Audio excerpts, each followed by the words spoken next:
삼성전자 사상 최고가 행진 중. 외국인의 공격적인 매수세, 진짜 이유는 무엇일까? 그리고 삼성전자 4분기 실적 전망을 통해 주가 전략 또한 새로 세워본다.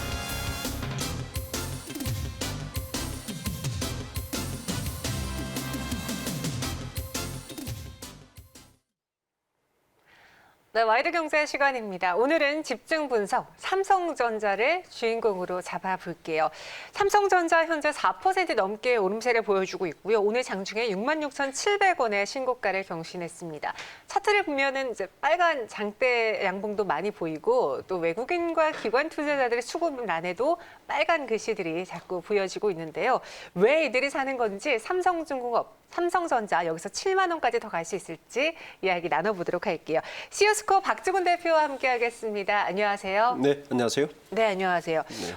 삼성전자 주주분들은 이날을 얼마나 기다렸을까요? 네. 사실 그 코로나 이후에 시장이 강한 상승을 보여줬을 때에도 개인 투자자들이 많이 샀지만 쉽게 재미를 보지 못했던 종목이었거든요. 네. 이제 드디어 올라가고 있습니다. 네. 외국인 투자자들이 또 강하게 사고 있는데 이유가 있을까요? 네. 삼성전자는 그 부동산으로 따지면 네. 똘똘한 집안채죠. 맞아요. 네, 강남에 있는 똘똘한 집안채입니다. 네. 사실 그 최근에 오르고 있는 그 갑자기 고공행진을 하고 있는 것에 대해서 많이 의아해하실 텐데 3분기 실적을 발표한 이후에 이렇게 고공행진을 하고 있다. 그 이유는 두 가지인 것 같습니다. 첫 번째는 외국인들의 매수세가 아주 강합니다. 물론 외국인들의 대부분은 그 프로그램 매수를 하기 때문에 그 세계적인 포트폴리오상 한국이나 삼성전자에 대해서 포트폴리오 떨어져 있으면 프로그램 매수를 하기 때문에 그런 이유도 있지만 어쨌든 최근에 지난 5일부터 13일까지만 봐도 약 2조 500억 정도의 순매수세가 있었습니다. 네. 이게 첫 번째 이유인 것 같고요. 물론 그 순매수하는 이유가 이제 또 중요합니다. 그 순매수의 이유는 그 두 가지인 것 같습니다. 첫 번째는 실적이 생각보다 4분기 실적이 나쁘지 않을 것이다. 이게 첫 번째 이유고 더 중요한 이유는 내년도 실적에서 현재 삼성전자의 그 실적 부진이 오히려 시장 확대로 갈 것이라는 게 가장 중요한 이유입니다. 그리고 좀 단기적인 이유로는 좀 수위 말씀드리겠지만 현재 삼성전자의 현금성 자산이 약 100조에 육박합니다. 네, 맞아요. 그래서 아마 그리고 거기다가 이건희 회장의 타계 이후에 삼성에서 주주 환원 정책을 적극적으로 할 것이 아니냐라는 그 이제 정설이 나오기 때문에 이에 대해서 배당 수익 그리고 내년도의 배당 수익까지 따졌을 때 외국인들이 지금 굉장히 공격적으로 매수하고 있는 것 같습니다. 맞아요. 처음에 이제 삼성전자가 지난번에 이제 주주 환원 정책을 발표하면서 우리는 배당 성향을 이만큼 늘리겠다라고 했는데 아직 그 목표치를 채우지 못했거든요. 맞습니다. 그래서 네. 기존의 배당보다도 추가적인 특별 배당이 나올 수 있을 것이다라는 시장의 분석도 나오고 있는데 그럼 단도직입적으로 삼성전자 주가 7만 원 넘길 수 있을까요? 어떻게 보세요? 7만 원 갈 것 같습니다. 갈 것 같으세요? 네. 이유는요? 네. 우선 그 현재의 그 오르고 있는 상승세는 네. 외국인 매매인데 일단 개미들이 그 사이에 1조 5천억이 빠졌어요. 예. 추격 매수가 있을 거라 1차 예상합니다. 아. 네. 그중 여력이 있다는 이야기죠. 네. 두 번째는 그렇게 추격 매수가 단순히 프로그램 매수가 아니라 어떤 실적이라든지 향후에 여러 가지 호재들이 있기 때문에 추격 매수 충분히 가능하다는 겁니다. 첫 번째는 원화 강세입니다. 원화 강세가 지금 만만치 않습니다. 달러 약세로 인해서 이거와 함께 반도체 업황이 호전될 것이라는 분석이 있습니다. 첫 번째 시그널이 뭐냐면 주로 이제 반도체 중에서도 고가의 메모리 반도체는 주로 데이터 센터에서 쓰는 그 반도체인데 네. 이 북미 데이터 센터에서 현재 조금씩 반도체 주문이 늘고 있다는 소식입니다. 이 소식이 향후에 삼성전자의 주가를 좀 더 끌어올릴 수 있는 잠재를 가지고 있는 것이고 이제 아까 방금 말씀하셨듯이 두 번째 이유가 더 큰데 지금 이재용 부회장이 재판 중에 있지만 네. 상속 문제 이후에 지배구조 개편이 있지 않을까. 그 지배구조 개편 이전에는 항상 주주들에게 환원 정책을 아주 공격적으로 씁니다. 굉장히 고배당을 쓰고요. 그리고 물론 이 고배당에는 상속세 재원도 포함되어 있겠지만 그보다는 주주들에게 굉장히 긍정적인 신호를 보냄으로 인해서 자기들이 지배구조 개편할 때 자기의 우호적인 표를 던질 수 있도록 주주 우호 정책을 쓰는데 현재 삼성전자가 그런 타이밍에 와 있습니다. 그래서 두 가지 이유 때문에 그리고 추격 매수까지 포함한다면 충분히 7만 원. 7만 원이면 삼성전자가 500분의 1로 감자를 했기 때문에 네. 주당 350만 원입니다. 네. 근데 이야기를 들어보니까 최근에 삼성전자를 포함해서 전체적인 시장이 연말에 양도세 문제 때문에 개인 투자자들 위주로 또 많이 매도를 했었거든요. 그런데 여기서 더 빠지는 게 아니라 외국인이 이때다 하면서 살만한 종목들로 삼성전자를 포함한 대기업을 고른 거예요.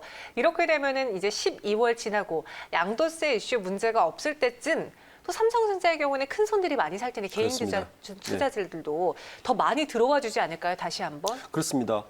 이 상태라면 그 종전에 차익 실현으로 빠졌던 개인 투자자가 한 1조 5천 이상 빠졌거든요. 네네. 이게 다시 한번 그 추격 매수로 들어올 가능성이 커서 저는 이 탄력은 좀 더 붙지 않을까라고 생각합니다. 그리고 이제 데이터 서버 이야기도 해주셨는데 코로나 때문에 오히려 데이터 서버량 수요는 늘어났습니다. 그런데 이후에 만약에 이쪽 부분에서 감소를 하더라도 변수로 스마트폰이 많이 팔리면서 오히려 또 서버량의 수요가 늘어날 것이다라는 이야기도 있더라고요. 네, 맞습니다. 그 부분과 함께 네. 사실은 이 코로나19가 지나더라도 그러니까 지금 예측하는 게 뭐냐면 현재의 경제 시스템, 그러니까 언택 이코노믹 경제 시스템이 네. 어느 정도 탄력을 받을 것이라는 게 또 우시합니다. 완전 회귀는 안 할 그렇습니다. 것이다. 네. 그래서 그 데이터 센터의 수요량은 앞으로 더 늘어날 수 있지 않을까라고 지금 예측하고 있습니다. 그리고 또 꼽아주신 게 배당금이라고 했잖아요. 네. 그럼 도대체 삼성전자가 어느 정도의 배당을 줄 것으로 예상하는지 갖고 있기 위해서는 12월 이제 배당 날짜까지 갖고 있어야 되는 거죠? 네, 그렇습니다. 정확하게는 이제 장 종료 이틀 전 23일 그렇죠. 네. 예, 그런데 현재 그 삼성전자가 가지고 있는 아까 말씀드렸던 현금성 자산이 순현금이 100조 시대를 이제 곧 육박합니다. 순현금. 예, 순현금 100조입니다. 어마어마한 양입니다. 지금 정부의 정책도 그렇고 배당을 어떤 기업이 많은 현금을 갖고 있는 것에 대해서 정부에서 굉장히 강력하게 지금 제재를 하거나 네. 여러 가지 유도를 하고 있죠. 특히 삼성전자 같은 경우는 지배구조 개편의 시기도 와 있고 그리고 주주들에게 굉장히 그 호의적인 정책을 써야 될 때이기 때문에 아마 그 연말 배당 외국인들은 아마 이번에 매수하는 시점이 연말 배당뿐만 아니라 내년 초에 추가 특별 배당을 아마 할 가능성이 있다라는 시장 루머 때문에 네. 더 공격적으로 지금 매수하고 있는 것 같습니다. 그럼 여기에 1분기에 또 호실적이 나와준다면 물론 3월 이후에 발표가 되겠지만 또 배당을 노리고 들여왔던 분들이 이쯤 되면 실적까지 보고 매도하자라면서 더 길어질 수도 있겠네요. 그렇습니다. 특히 그 삼성의 주력 폰이죠. 네. S22 그 1월 21일 날 출시 예정, 그러니까 한 두 달을 당긴 겁니다. 저는 이런 부분도 삼성전자 측에서는 굉장히 그 주주들에게 좀 공격적으로 들어올 거라는 시그널을 계속 내고 있는 것 같습니다. 그럼 저 예상되는 추정치가 지금 4분기 매출액 영업이 어느 정도인가요? 현재 컨센서스로는 4분기 매출액은 61조 3천억 정도를 예상하고 네. 영업이익은 10조가 안 되는 것 같습니다. 그런데 이게 실제 예상보다 좀 더 낮다는 시그널 하나. 그리고 네네. 두 번째는 이런 조금 낮은 실적이 오히려 1분기 때 매출 영업이 확대될 것이라는 시그널 때문에 아마 지금 주가를 더 견인하고 있는 것 같아요. 지금 4분기 예상 매출액은 61조 3천억 원 추정하고 있고요. 영업이익은 같은 기간 9조 4천억 원 추정하고 있습니다. 근데 지금 우리가 보고 매수하는 거는 4분기뿐만 아니라 내년 시장까지도 보고 매수하는 거기 때문에 당장의 4분기 실적보다는 그 이후를 포커스 맞추고 있는 것 같고요. 또 미국 대규모 추가 부양책도 이루어지고 있는데 과연 삼성전자를 포함해서 국내 수출주들에게도 호재로 작용을 할지. 사실 바이든이 대통령이 되든 트럼프 대통령이 되든 다들 리쇼어링 하면서 오히려 다른 기업들, 다른 나라 국가들에게는 글로벌 기업들에게는 악재일 수 있다는 이야기를 많이 들었거든요. 그럴 수도 있습니다. 네. 실질적으로 이제 누가 되건 미국 우선주의로 가고 있기 때문에 그 부분은 네. 분명한 사실인데 다행스러운 것은 삼성전자의 경우에는 반도체나 스마트폰이 거기에 크게 해당되지 않는다는 게 굉장히 호재인 거죠. 공장도 다양한 것이 맞습니다. 있고요. 그리고 특히 반도체의 경우에는 사람의 쌀이기 때문에 그 정권이 바뀌고 호재성 기사가 뜨기 시작하면 오히려 더 실적이 오를 수 있는 부분이라서 아마 이번 바이든 정권을 들어서더라도 삼성전자는 크게 타격을 받지 않을 것 같습니다. 지금 그럼 단순히 봤을 때 삼성전자를 갖고 계신 분들이라면은 현재 구간 매도보다는 조금 더 두고 봐도 괜찮다.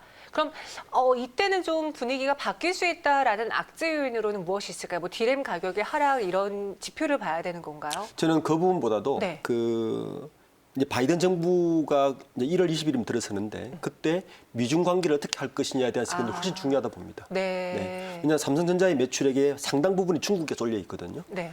그러니까 미중 관계가 어떻게 되는가에 따라서 그 전망에 따라서 삼성전자의 실적은 굉장히 차이가 있기 때문에 오히려 뭐 다른 악재보다도 바이든 정부의 미중 관계를 더 유심 있게 보는 것이 더 삼성전자의 주가를 보는 데는 더 나을 것 같습니다. 네, 변수 요인으로는 미중 무역 분쟁 그 관계에 대해서 살펴보자 이야기해 주셨습니다. 그럼 마지막으로 오늘장 확실히 이제 코스피 200 지수가 더 많이 오르고 있고 외국인 기관이 들어오니 이들은 큰 종목, 대표 종목을 네. 사면서 대형주들 상승이 나타나고 있거든요.